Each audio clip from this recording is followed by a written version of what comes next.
there, welcome to another Watercolours with Caroline, and I'm Caroline. We're going to do a watering can, and this is really an exercise in mixing grey and using the complementary colours of Ultramarine Blue and Burnt Sienna to do that. Now, I'm using some graphite paper to outline a drawing that I have done previously, and this is going to be a useful little line drawing that students can use if they feel a little nervous about drawing the watering can. I photocopied that for them, and I had to move the graphite paper. I only had a small piece left, so I had to move it. That's why it's not the right size, but that's okay. I've got my drawing done, and then I'm going to remove the tracing paper and use my Micron Pigma pen, which is a 01 size, and lightly outline the watering can. And I didn't put all the lines in with the tracing paper. I find it much easier to put the little tiny lines in with the pen rather than with the pencil, and I'm just doing that. And now I want to put the first wash on, so I'm wetting the side that is going to be lighter, and I'm starting with raw sienna on the light side. This is the underwash. This will be under the grey, and that's to give it a warm tone, give it some complementary colour, and also now with the burnt sienna to make it look like the watering can is going a little bit rusty. And of course, if you had a modern galvanized one, it wouldn't go rusty, and if you had a plastic one, it wouldn't. But this is art. This is making something look rather beautiful and maybe old. So I'm letting the two colours mix wet and wet, and trying to keep the light side of the watering can really nice and light, so that we have a contrast between the light and the dark, which will make it look round.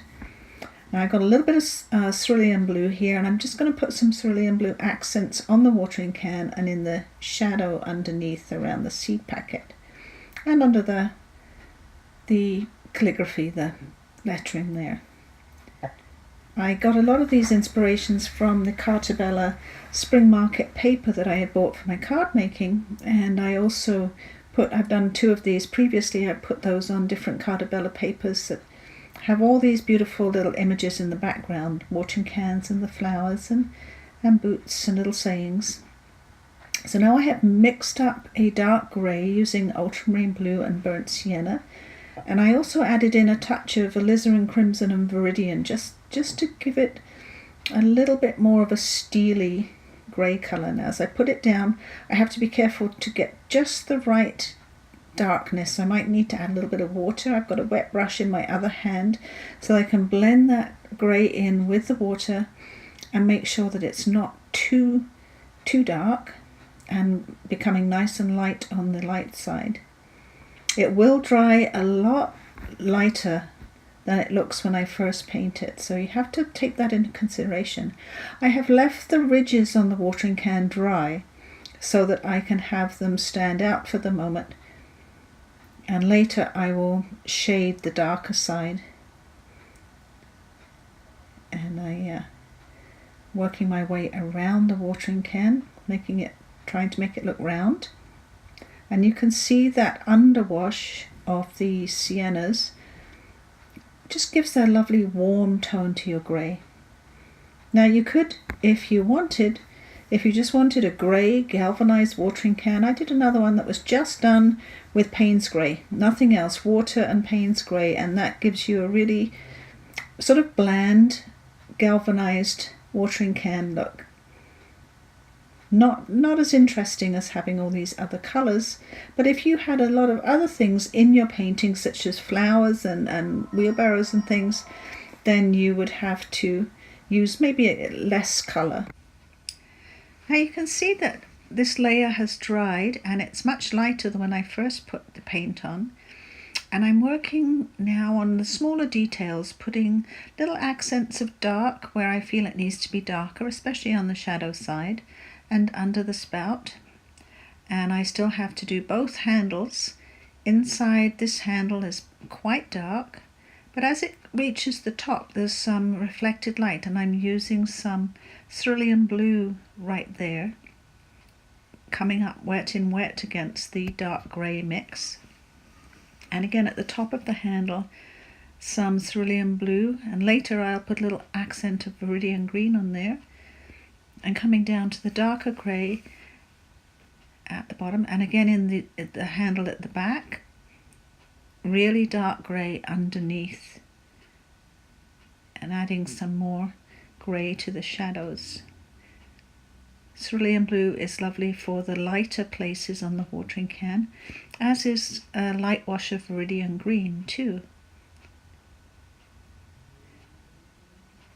Mixing greys and dark colours is a skill that's a really good one to learn as a painter, so that you're not reliant on lots and lots of tubes of paint. You only need 2 or 3 colours, and you can mix a variety of browns and greys that are very useful. Now this dark grey that I have inside the watering can is still burnt sienna and ultramarine blue, but I've added a little Prussian blue to that, and much less water. If you want your colours dark and intense, use less water. If you want them nice and light, add more water. And if you put them down on the paper and they're too dark, you can add water immediately to thin them out. Don't panic. You don't need to be dabbing them or anything. Just dilute them, a little bit more shadow. As each layer dries, you will see that it looks much lighter, and you'll make a judgment that you need a bit more shadow, a bit more dark. And there's the Viridian Green that I'm just adding there. Mostly for interest, for beautiful colour on the painting. Viridian Green is one of those colours I don't use very often, because it's not a sort of a natural leaf colour, but on something metal or man-made, it's rather lovely. And of course you can mix it with alizarin or rose to make some beautiful greys and browns. I'm using ultramarine blue with the burnt sienna for some shadow mix, just under the seed packet and inside. And I'm using ultramarine blue for the shadow under the watering can. And then I'm mixing the Viridian Green and the rose, and where the spout is shadowed there, I'm using the Viridian Green and rose for a much lighter grey, and a different grey, for variety. And you can mix all those colours together, and a little Viridian on the spout. The spout has got Cerulean Blue and raw sienna on the underwash there, and I just added some Viridian Green. So you've got 3 colours just on the sprinkling part of the spout.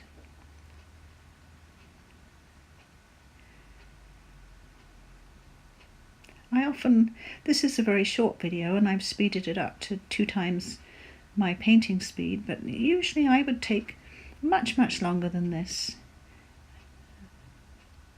I speed up my painting for a video. I don't want it to be too long, and I don't want you to be bored. Now I've mixed a little cobalt blue and Viridian just to go underneath the words there. Those words were on a little calendar that I use for some of these images. And I'm going to go over the words when that paint is dry with some green pen. Now I've got some burnt sienna and probably a little bit of ultramarine blue to make it darker, just to paint those seeds in. And again, you could do those with a black pen. Pure ultramarine blue now for the shadow. When in the reference photo that I used, the shadow was there, so I put it in. Shadows are always lovely. And here's the Bic pen. It's a fine tip green pen. Just going over the black pen there to make it stand out a little bit more on the background.